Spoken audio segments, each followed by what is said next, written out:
Hi, I'm Julie Ross, And I'm Gregory Abbey. and you're listening to the Parenting Horizons podcast. Julie is a longtime parent educator and counselor. And Greg is an actor, writer, and director, and more importantly, a parent just like you. Through conversations covering a range of different topics, challenges, and roadblocks, we hope to give you a few of Julie's tools that might just help make parenting a little bit easier. And look, nobody's perfect, and parenting is challenging to say the least. But with a few skills under our belts, we just might be able to be good enough parents and enjoy the journey and our children a little bit more in the process. Hi, everyone. I want to welcome you back to the Parenting Horizons podcast. Julie, how are you feeling today? I'm feeling great today, Greg. How about you? I'm doing great. We have another guest. We've had a great run of guests. I keep saying this. We've been really lucky. And today we're going to be talking about mindfulness for busy women. And today we have an author with us, Shonda Morales, and she's written a book. She's written a couple books, but the book we're going to be talking about today is called Don't Forget to Breathe: 5-Minute Mindfulness for Busy Women. Beat stress and find calm anytime, anywhere. Shonda, thank you for being here. We really appreciate it. Before we jump into a discussion about the book, can you just tell us a little bit about, your history and how you got here and why you wrote this book? Yeah, sure. Thanks for having me. It's great to be with you. So, I am a psychotherapist by training and have been in the field for over 25 years. And I have two kids who are 20 and 10. And when my daughter was about 3, I came across mindfulness as part of my reading for therapy. And I was intrigued by what this meant. You know, we all have the gold standard of cognitive behavioral therapy, and this brought a piece that I thought was really fascinating and interesting. I had practiced some yoga, and that was kind of my only really knowledge about any kind of mindfulness or meditation. So I enrolled in order to learn more. I enrolled in my local hospital's 8-week mindfulness based stress reduction class, and this is an 8-week class that is internationally run. John Kabat-Zinn founded it probably about 40 years ago now. Very well researched. And part of the homework was to meditate for a half an hour every day. Now, people often, when I when I talk, people like roll their eyes, like, "Okay, great. Who is meditating for a half an hour every day?" Well, I was because I I am a recovering perfectionist, people pleaser, type A, and I did my homework just like they told me to. So I started meditating for a half an hour every day. And what I noticed really quickly with just a few weeks was that I was more patient. I slowed down just a notch, which was really not easy for me, still is not easy for me, but I found I was actually more productive, more efficient. I was just enjoying my life a Hmm. little bit more, and I had more tolerance, patience, and fun, to be with my 3-year-old at the time. So anyway, I continued to meditate for a half an hour every day faithfully. I used it in my therapy practice. I ended up going Hmm. through teacher training and started teaching at that same program in the hospital near me for about 5 years. And then the time my daughter's about to turn 10 and I am pregnant with my son, and I know from experience, there's no way I'll be meditating for a half an hour every day with a newborn. So I wanted to keep mindfulness in my life in a way that was flexible and practical and actually something I could do. And so I started coming up with these 5-minute mindful breaks, 5-minute practices, and started teaching them also to the busy moms I was working with in my therapy office, and recognized that it was really effective just a few minutes a day if we could carve that time out for ourselves. And I'm a huge proponent and believe that we can all carve out 5 minutes somewhere in our day. So I started writing about that a little bit and ended up coming up with my first book, Breathe Mama Breathe, 5-minute mindfulness for busy moms. And then started using that and teaching that. And then about the time when my son was going into elementary school and I had a little bit more free time on my hands, I was like, huh, what now? What is kind of calling to me with what my work is taking me? And that's where I came up with more but with working with women, empowerment, and how do we play big in our lives, whatever that means, without burning out. And that was kind of my Hmm. mission around the second book, which is all about life balance and how we can recalibrate life balance. So let me ask you, the title of the book Awesome. is mindfulness. Don't forget to breathe 5-minute mindfulness for busy women. Can you talk a little bit about why you geared it specifically to women? And I'm just sitting here as a dad of three, and I mean, I'm an actor and a writer, so I don't have a traditional maybe 9 to 5 job like my wife. My wife has full time work, and so we kind of split those. I would say we kind of split the parenting responsibilities. So I guess my question is, why did you specifically gear it to women? And, there's certainly untraditional households these days in terms of caregivers. Can we all use this? Can we all use these techniques? Definitely. It's a common question I get, and absolutely, I'm all about, teaching mindfulness to men, to partners, to anyone of any gender. I mean, I have a son and a husband who I adore, and I definitely want them using this and using these tools. So women, I still feel like as far as we've come, and my husband, my partner is great. He's a really great partner, and we really split a lot of the care. In general in our household, I still find that I take on more of the mental load, which is, kind of the planning of Hmm. things, the Mm. organizing, the all of that is behind the scenes. So, that's not across the board, but it is more common for the caregiver to take on that role. So there are behind the scenes. So as you're saying that, Gregory, I'm thinking, I wonder if your wife would agree it's split 100% or split 50-50, and she Well, might. She might. it's so no, no, no. I don't think she would, and no, I don't think she would. And the key phrase that you use that I've heard Julie use a lot and have talked about, and Julie, you might want to speak to it for a moment, is the mental load. Because I think as much as there's definitely been progress, but there's sort of a patriarchal system that's been, you just can't move away from that even if you kind of want to. Julie, you've talked Yes. about mental load a lot, and that, my wife has talked about, Right. she can't walk into a room. It's inherently in her to feel like, okay, do the kids have this? Is everyone taken care of? And I naturally might not have that. Julie, you've talked about mental load before. Oh, sure. I think we even did a podcast on it. But, yeah, about not about mental load, emotional load, and physical load, Mm. and how, even in a partnership between parents where the physical load feels pretty well split, it's generally one partner, and it's generally the caregiver, and statistically, generally the female or the person who identifies as female in the relationship, who bears not only the mental load, as Shonda was saying, how do we, who needs to go to the Scheduling, doctor, who needs right? vaccinations, when's the next soccer game, how are they going to get there, who's carpooling. I mean, that is a big thing that women in particular, I think, struggle with. And as you just said, it's part of the patriarchal thing, that has happened. And then there's also the emotional load, the worry that parents have. In my experience, mothers or people who identify as mothers worry more than fathers or people who identify as fathers.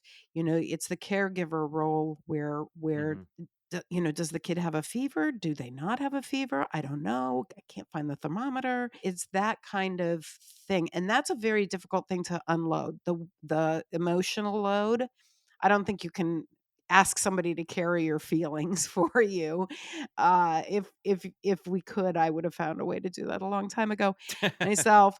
But it's the mental load, and it's just kind of taken for granted that moms will be the superheroes, and especially now that moms are part of the workforce, right? So they may be out of the house in an actual job where they're making money, right? Hmm. And their husbands are making money. Both people may be making money, but it's still generally one person who comes in and is doing that scan, like you said your wife does, Greg. The scan of, okay, oh, yeah, there's still some dirty dishes that need to be done, or the dishwasher needs to be unloaded, X, Y, and Z, and it just kind of goes on and builds. And it is exhausting, I think, when you're in that role. I'm So, so Shonda, let's jealous of talk a the little not bit about. sorry.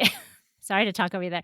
I'm so jealous of the not jealous of the non-scanning role. Oh my gosh, I wish I could just be in that spot too, or just, it's like a basketball game. And, if I meet my husband and my son there and I'll be like, did you bring the water bottle? Did you bring this wet towel? Did you bring and I'm like, okay, he does survive without these things, but like, dear Lord, what's happening when I'm not there? I don't know. It's a different animal.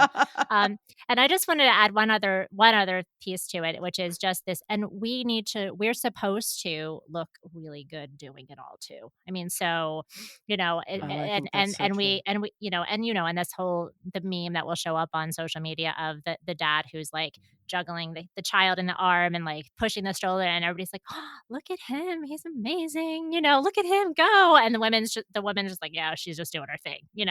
And but we're supposed to look good while we're doing it. So there's that too. So let's talk a little bit about the book. So maybe this is obvious, but why is it important that women or caregivers try to carve out at least a few moments each day to care for themselves? Like, what have you seen in your work? What did you talked a little bit about the your own benefit you started to get from it? Why is it important?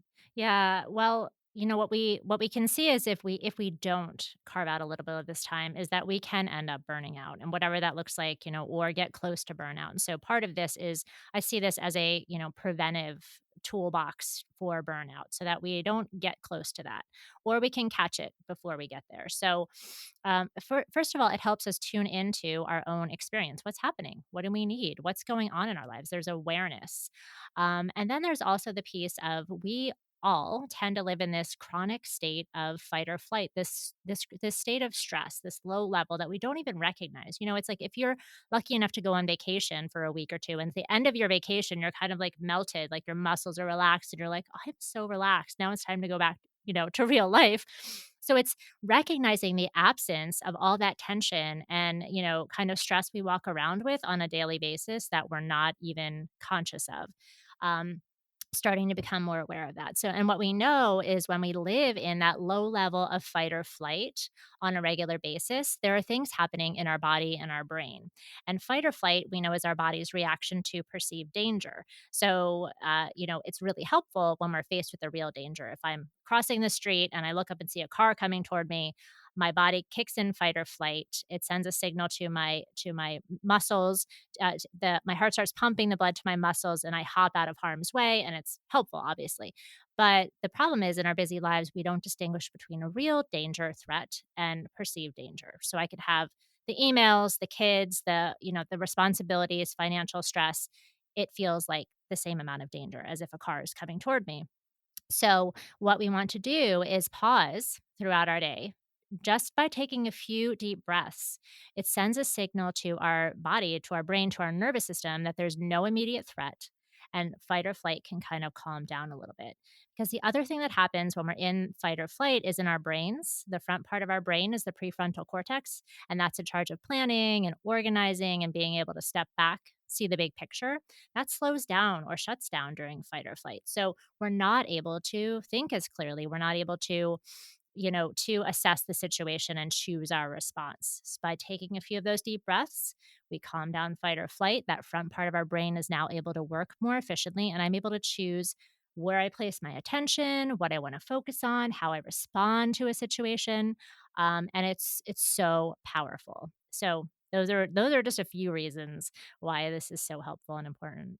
Yeah, and I think as we go along in the conversation, I want to get to the point where maybe you can give us some specific exercises that people can do. But can you talk a little bit about for the listener maybe the difference between mindfulness, meditation, and mindful breaks. And it seems like this book is a little bit more about mindful breaks. So, intuitively, when I think of mindfulness, that's almost to me almost a way of trying to live where you're trying to be conscious, more conscious, connected to your because part of this and I do this too is like it's almost a disconnection from yourself. It's like you're on a fast forward, you're just kind of moving from one thing to the next.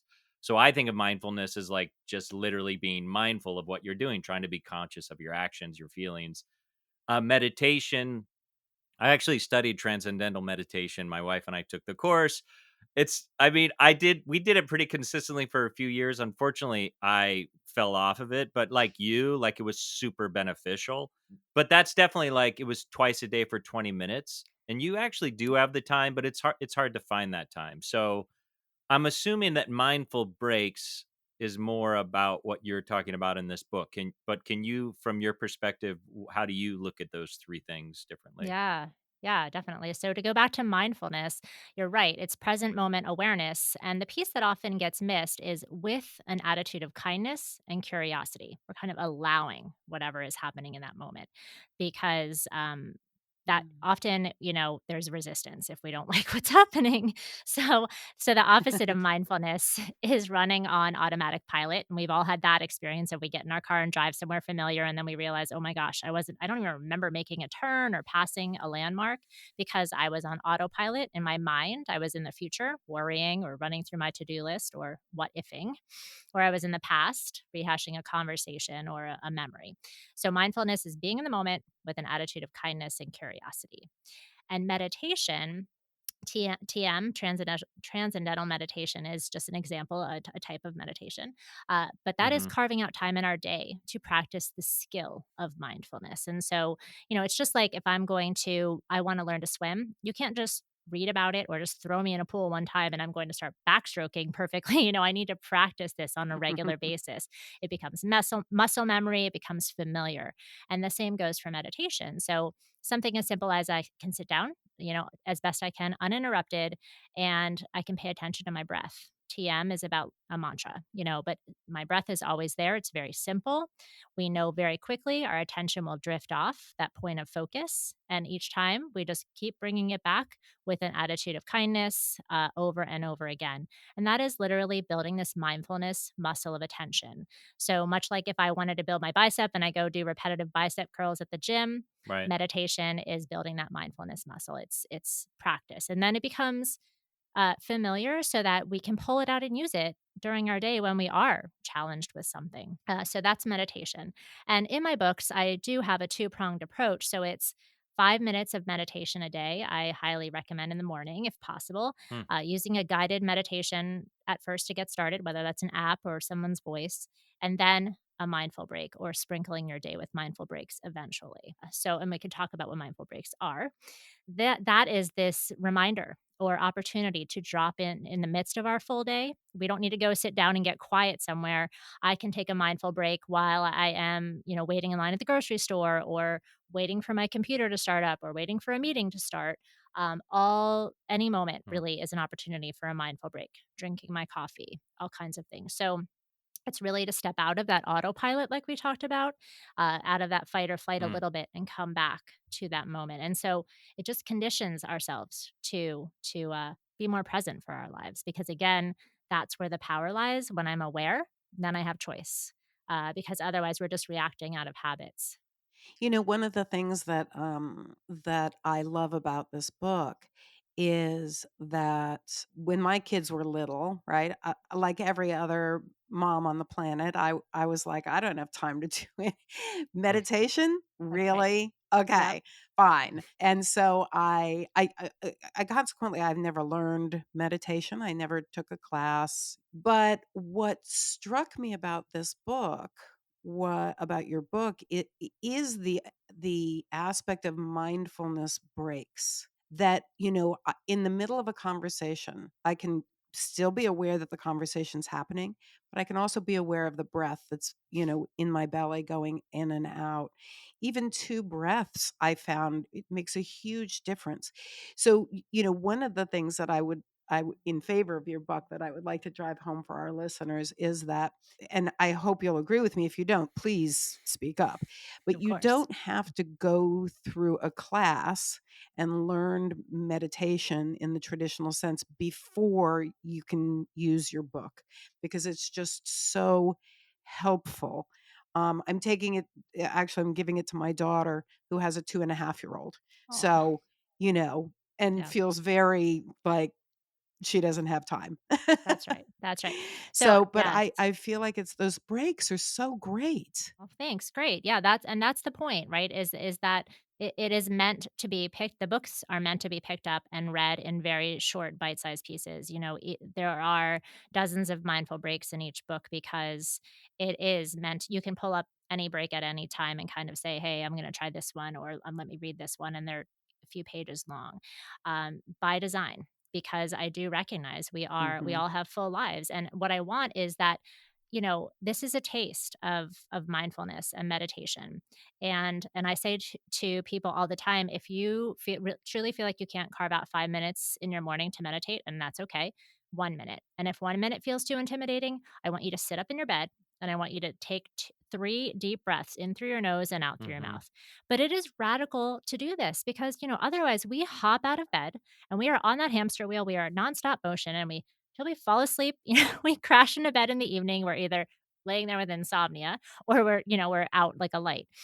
Yeah. So, and then we get up and do it again the next day. So this is just interrupting a little bit. And it really does feel radical. It's not easy. It really isn't easy to just stop what we're doing. And Right. and I'm guilty of it as well. After how many years of doing this, it's on those days when I am feeling frantic and things are feeling urgent that I'm like, are you kidding me? I don't have time to breathe, and that's why, the title of the Yeah. book is sort of, tongue in cheek, but really we do. We think we don't have time to stop and take a few deep breaths. But it really can change Yeah.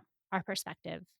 Yeah, Well, and I like Yeah. that it reminds me of sort of like, I mean, I'm a runner and it reminds me of exercise a little bit. This idea that I don't have time, I don't have time. And I often, I have anxiety around time. So I often feel like I don't have enough time. And I almost always realize, like, oh, you actually have more time than you think.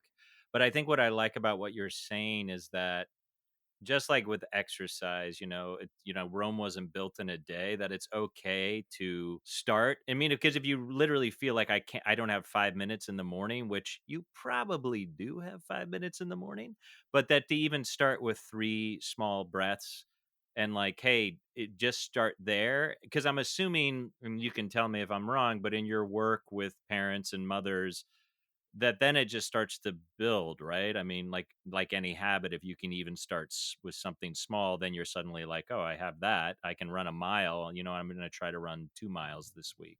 Is that your exactly. experience? Definitely, definitely, and, and it just the point of it too is that it starts to become a habit. So you create a daily meditation habit, 1 minute, 5 minutes, whatever that looks like, and it just becomes part of your day. So we don't say like, "I don't have time to brush my teeth today." Guess what? We do every hopefully, we just do it because, Yeah. it's just what we do. So it's the same it goes and anytime you're trying to establish any new habit, it's best to bookend it between 2 already established habits. You get up, you go to the bathroom, to get a drink of water, you sit down, you meditate. You get up, you get your coffee. Whatever that looks like. It's just not requiring much thought any longer after you do it a few weeks. And the same goes for these mindful breaks. You can do a coffee mindful break, which is just so simple, but people love it is instead of, chugging that coffee in the morning while you're multitasking and you don't even know you've had it at all, except your heart's racing. You can pause 20 seconds, a minute, and feel the warmth of the mug and bring the mug to your nose and smell that aroma and taste that first sip and feel the warmth in your mouth and down your throat into your stomach. That's a really different way of drinking your cup of coffee. And some people like to stretch that out to 10 minutes and some people stick with the 20 seconds. But again, you are awake and aware for your life, and you're there for it.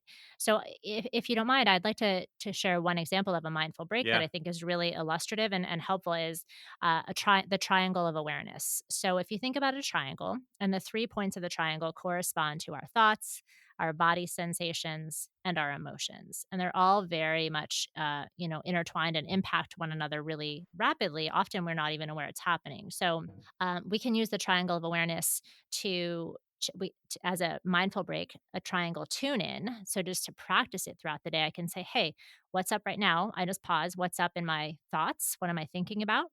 What are my body sensations? Oop, my shoulders are up. I have tension in my jaw. And what are the emotions? I'm feeling anxious. I'm feeling disappointed. Whatever's going on. It's just information that we might not Mm. otherwise catch. Mhm.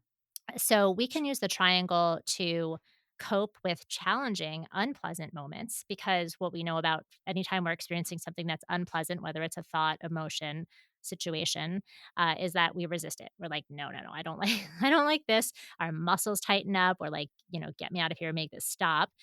And instead, we're changing our relationship to the situation. So it's kind of like, okay, look what's here. I see. I see. I notice. It gives us a little bit of distance from our experience. Go ahead. Did you want Can to say I? something? Yeah, I just wanted to just clarify.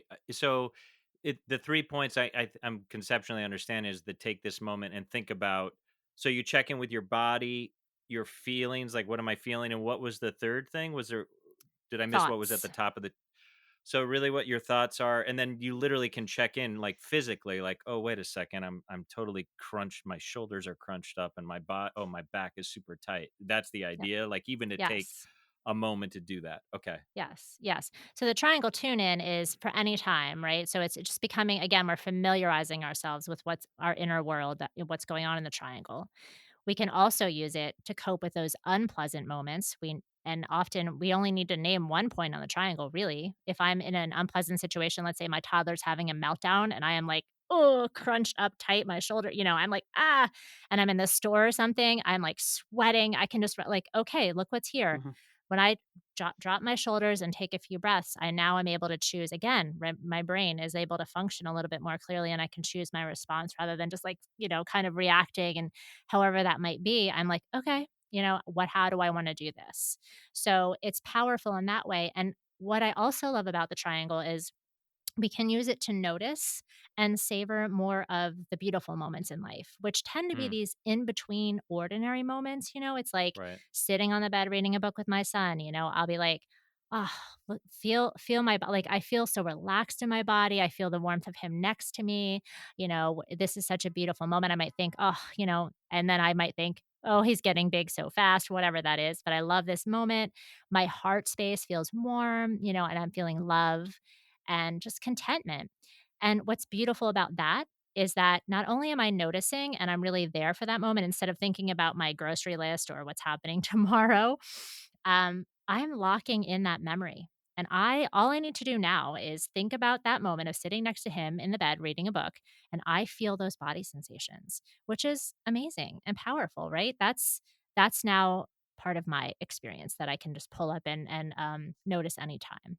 So many pieces we can, directions we can go with that triangle. I love that. Yeah. Can you talk a little bit about, and maybe this is obvious. So for our someone who's listening to this episode and kind of wondering, I mean, it seems if you've listened this far, I think it's kind of self-evident that there's benefit to this, but in your private practice or when you're running, so I'm assuming you maybe run these workshops, like moms or parents or caregivers that are coming to you, like how do you know this is something you might need? Like I need this. Like what's going on in a parent's life that they're missing out on because of whatever? Like what's the status? What are they going through? Like human parents. Every human Yeah, yeah. parent needs this. Right, That would right. be my answer. I'm serious. I'm really serious. But honestly, because I think, not it helps us, cope with the challenging situation. So, which is just by nature parenting, period. And it helps us savor and notice the beautiful moments and connect, connect with whoever we're talking with, whoever we're interacting with, right? So, Julie, you mentioned that before about, you can just sit and as you're having a conversation, you can also be aware of what's happening in your triangle. So it can help when you're having a difficult discussion with someone or a heated, if it's heated or just feeling kind of contentious, let's say you're negotiating something, we're going to probably be tight in our muscles, right? So the more we relax and take some deep breaths and recognize that we're feeling some of that, then again, I had that front part of my brain is working a little bit more clearly and I'm literally more open-minded to hear what you have to say. What is your experience? So it really helps us with connection with others. And we know, of course, that emotions are contagious, mirror neurons. They like when I am going to pick up on your body language, your emotion. And so, especially in parenting, if I'm stressed out, you better be sure my son or my, whoever's around is noticing that, right? I mean, even if I want to try to hide it. Yeah. So, and then, they pick up on it often. And so, like, then, the household's sort of off and running. Mm. Yeah. I don't know if you want to ask it in a different way, but I'm serious when I say, Well, humans, oh, no, I'm sure everyone needs it, but I Humans. guess I'm wondering about the person who's sitting in your audience. My guess is if you're listening to this and wondering if this is something you might need, my guess is they're they're just stressed out, I would imagine, all the time. It's not finding any joy or relief, right? I mean, uh, because it seems like give you this is something that can give you relief, this kind of practice. Oh, yeah. Yeah, yeah, and helps us not take ourselves so seriously. Sometimes, we can recognize, and it's all about, I talk a lot about, we live on continuums, so knowing where you personally fall on continuums. So I might take myself more seriously than somebody else, like my husband. He's more laid back and he can find more Mhm. humor in things, and I need to be more intentional about shifting myself more toward the middle of that continuum, intentionally. And so, again, the more aware I am, the more mindful I am, the more I can recognize, I'm kind of taking, I'm kind of in that hyper focused mode, get it done sort of situation. And I need to just bring a little more play into my life. And so it's about adjusting. This book talks a lot about life balance. And I think I define that as a gentle recalibration of our priorities, over time. So that could be moment to moment, day to day, or the phase of our life changes, especially with parenting. You Mhm. know, our lives as parenting, of course, as parents is going to be much different with a newborn or a toddler than it is when you have teens or empty nesters and that kind of thing. So what's required of us or what we're craving is going to change. I mean, I remember that time when 4, 5, 6 year old and they're like chatterboxes. They don't stop speaking to take a breath. And you're like, oh my gosh. I was like, people were talking about podcasts, and I was like, I do not want to listen to a podcast. I do not want anything else chattering in my ear on the downtime, right? But now, now I don't have one around, anybody around all day long. I love to listen to podcasts. So, our needs change. What would you say, and I don't mean to put you on the spot here, but what would you say to what I might call the curious skeptic? Yes, I love that. I love this Because I question. think a Yeah, lot of people, yeah, approach meditation like, "Oh, is it gonna be all woo woo and how do I don't know, I'm skeptical about it, but I'm still curious about it." What do you definitely. say to them? Oh, yeah, a few answers I have. Number 1, there is so much research behind it. It depends, what speaks to you. Hmm. Some people like to know that it's evidence-based. There is a ton of research from helping with depression, anxiety, all the way down to the cellular level, how it affects our telomeres, how we age. There's so many benefits, our immune function. So that might speak to someone. Someone might just be that you have to experiment. You've got to try it out. Don't take my word for it. Do this. Just try it out for 2 Right. weeks, a couple of minutes a day and see what you notice and just try to have an open mind. If you hate it after 2 weeks, don't ever do it again. It's fine. You don't have to. But, I think you're going to notice some things.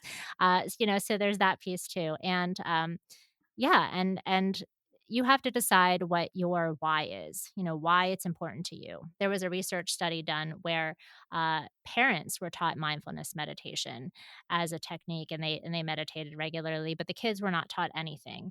Their kids, and after a year's time, the behavior of the kids improved. They were more pro-social. They were acting out less because the parents meditated. So it definitely it affects us as people, and of course, it's going to affect our kids. How can it not? So, sometimes we do it for our kids, sometimes we do it for ourselves. You have to get clear on what your reason is for trying it out.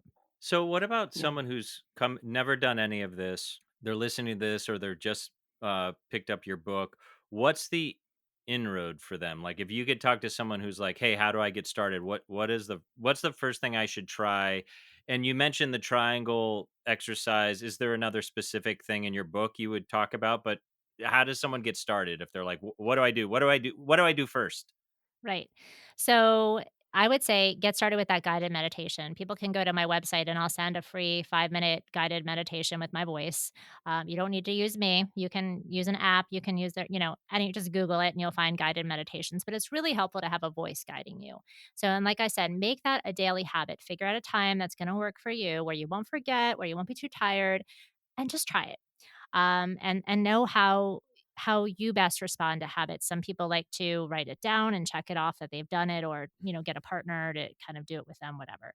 But make that a daily habit. Then you pick one mindful break to get started. And you can pick one and stick with the same one for 2 weeks. That could be a coffee mindful break every day at the same time ish, or What could you talk what's the coffee-minded break? It's literally just like, "Hey, I'm gonna have my cup of coffee, and instead of downing my coffee as I'm doing 5 other things, I'm gonna sit down at this table with no distractions and be conscious of the fact that I'm checking in with myself and being conscious about this moment." Is that the idea with the That's right. You use your bring your senses to it, right? And you don't even have to sit down. I mean, you can. Great. I love to sometimes go sit outside and listen to the birds and have my cup of like really just kind of be quiet and sit there with my cup of coffee for a few minutes. It's beautiful. But if again, 30 seconds, just use your senses. That is you're going to notice that you're drinking your coffee. That's it. I mean, it's so simple, but it really just takes a little bit of time to make it a habit. So, start with one mindful break, and like I said, I have dozens of mindful breaks. There are different types. If so, let me talk a little bit about that if that's okay. There are 3 types of mindful Great. breaks that I have That'd be divided up great. in the book. So there are breathe breaks, which are about this calmness and awareness. The triangle break could be one, the coffee mindful break, that's an example.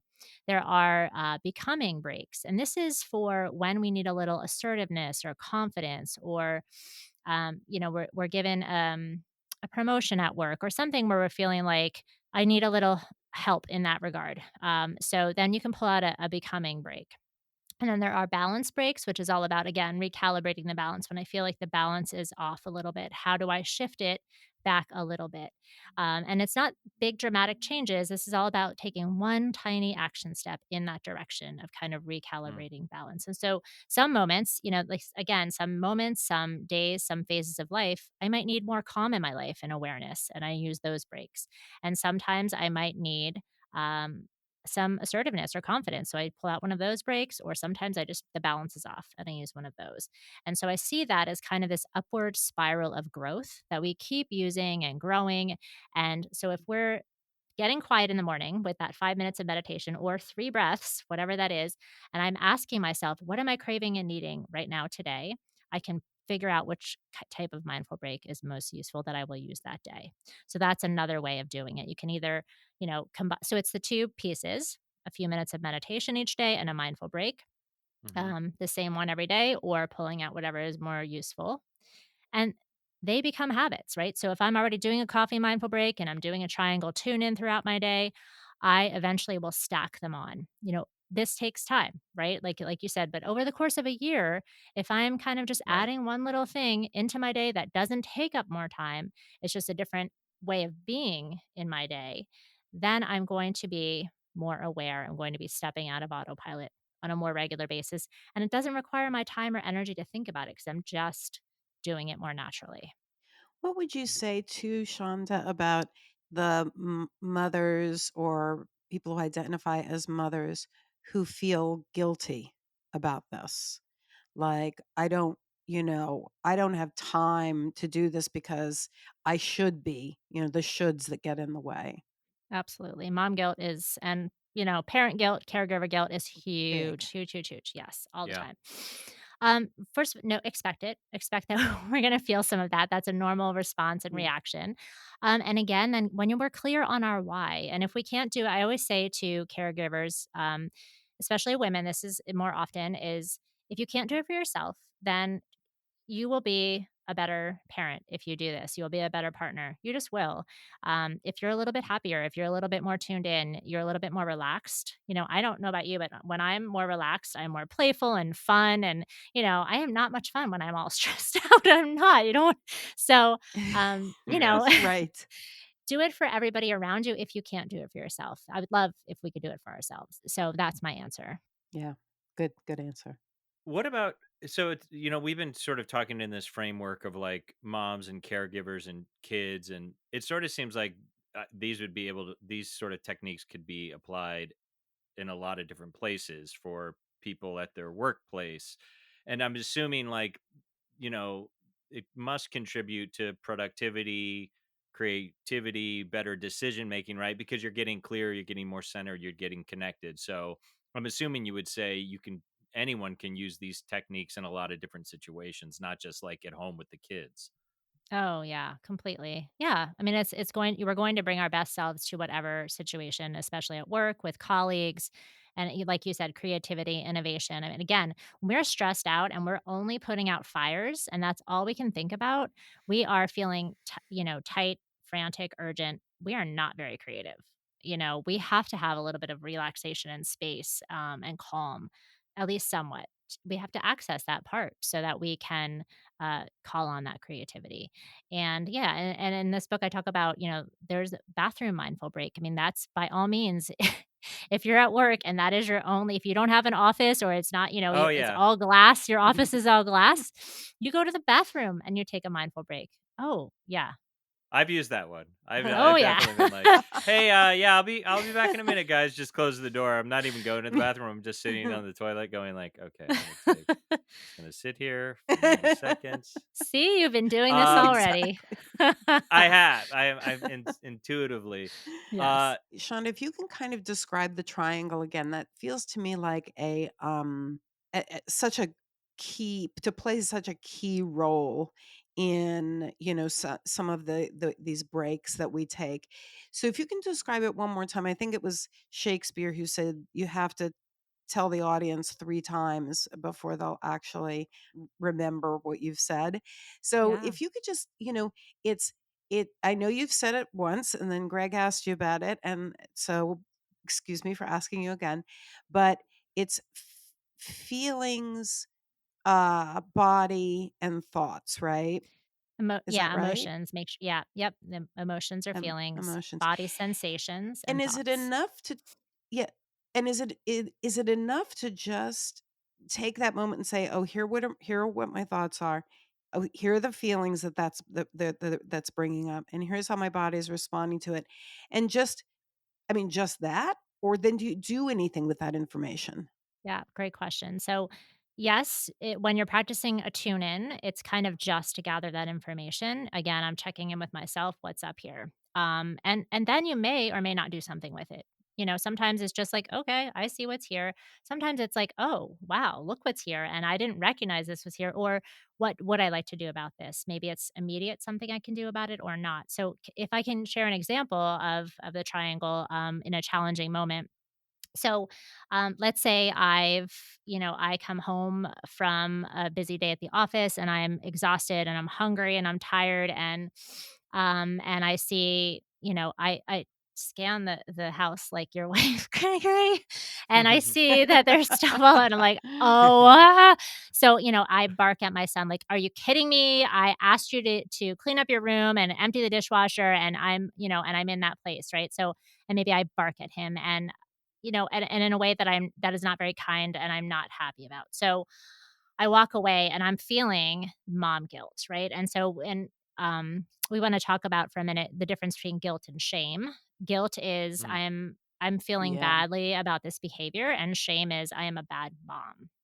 And every time I say that phrase, I am a bad Mhm. mom, when I use this example, I get those bad goosebumps because it is so Mm, toxic. It is so oof to Yeah. say yeah. that, right? So, but we do this, or people often will do this. So, first of all, it's to when I'm noticing if I'm walking away from that interaction with my son and I go to my bedroom and I pause and I say, "What's up with my triangle?" Well, my thoughts are, ugh, like I'm feeling so horrible right now, or maybe it is I'm a bad mom, right? I'm recognizing the thought. My body sensations, I have a lump in my throat, a sinking feeling in my stomach. I'm Mm, feeling the emotion, shame, guilt. Oof, right? I mean, it's just I could spiral around in Mm. that all night long. If I'm not aware of it, I am out there, mm, then I'm just like, ugh, and I'm cooking dinner. I'm thinking about how terrible I am, and what's wrong with me? Why can everybody else do this and I can't, and on all night long. And it is not going to go very well for any of us. if I can pause and recognize, okay, woof, look what's here. There is some shame or guilt here. Can I offer myself a little self compassion? And I always say, if we bring our hands to, you don't see me right now, but hands to our chest, kind of hands to heart, releases a Mm, little oxytocin. It reminds us to be kind to ourselves. How would I talk to someone I care about? Okay, all right, you did this. You did not act the way you wanted to. You don't feel good about it. I can go make that repair with my son and say, look, I'm mhm, sorry, bud. I'm going to do better next time. That was not okay. And then just forgive myself and try to shake it off as best I can. The rest of the night is going to go much more beautifully than if I had no awareness of that. So, it's just having that awareness, taking a few breaths, offering myself a little compassion, is huge and extremely powerful. So again, inviting people to just test that out. And you can do that anytime, so it's after the melt. I say, after our meltdown, the parents' meltdown, you can use that after the Right? meltdown. You can catch it mm. if you're, you can catch it during the meltdown, but even if it's afterwards, it's still okay. You're going to have more opportunity to get it right, to practice again soon. I promise. Yeah. I mean, that's Yeah. something we talk about all the time on this show is the circle back and how important that is. I just want to wrap up by I mean, we've covered a lot of territory, and I mean, what you just said feels very important to me. But if there's a parent, caregiver, CEO out there listening to this, is there one thing, like, if they could take away one thing from this conversation that you're like, this is try to hold on to this. If there's one thing you could hold on to out of this conversation, what would you say it Yeah, I would is? say, especially for caregivers, you know, I talk about giving high fives to ourselves, giving ourselves credit, being on the lookout for it's that positive reinforcement that we know works with our kids, but we need to do that with ourselves as well. Because I'll talk about, again, that maybe it's part of that mental load, but I can be juggling 1,000 different balls in the air and I drop one. I'm like, how could I forget the permission slip? What's wrong with me? But I'm like, wait a minute. I have Right. 999 still in the air. That I haven't noticed. So it's giving ourselves credit ongoing for the little things, for what we get right. Just that Mm. will really motivate us to keep going. I love that. Yeah, it's a great note to end on. Shonda, this has been wonderful. Thank you so much for being here. Thank Again, you. our guest is Shonda Morales. This is her second book. What was the first book called, Shonda? Breathe, mama, breathe. So, Breathe, Mama, Breathe. And the one we were kind of discussing today is Don't Forget to Breathe. 5-minute mindfulness for busy women. Beat stress and find calm anytime, anywhere. I got to read that today, maybe. Um, It really works.